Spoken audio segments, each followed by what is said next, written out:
Buongiorno da Taglio di Po, siamo con il sindaco Francesco Siviero. Vogliamo sapere l'ultimo bollettino per quanto riguarda il Covid, se siamo Covid free, eccetera, eccetera, eccetera. Sì, attualmente siamo Covid free da circa una settimana. Non abbiamo dato l'annuncio prima perché volevamo vedere un attimo come si evolveva la situazione.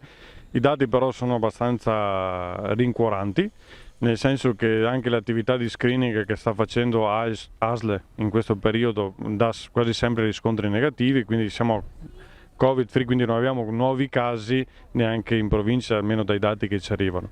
Inoltre da questa settimana inizierà anche un'attività di screening proprio propedeutica, anche individuare la variante Delta, che si svolgerà almeno per il momento del calendario che abbiamo questa settimana presso il centro commerciale Aliper nelle giornate di lunedì e di venerdì. Ecco, dal punto di vista variante Delta, come è preoccupante per il paese o no? Beh, per il momento non abbiamo riscontro per quanto riguarda la variante Delta. Ovviamente c'è il monitoraggio delle nuove positività, però riusciamo a superare anche queste difficoltà senza grossi problemi e soprattutto teniamo monitorata la situazione, che è la parte fondamentale per avere un riscontro poi.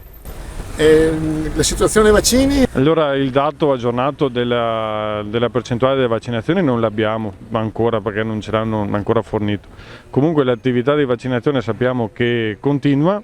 Ovviamente c'è ancora una fetta abbastanza consistente della popolazione che non vuole o non ha intenzione oppure vorrà farlo più avanti la vaccinazione, e quindi insomma li invitiamo ogni volta a provvedere, insomma, a fare questo gesto che possa sicuramente dare un po' di tranquillità a tutti quanti.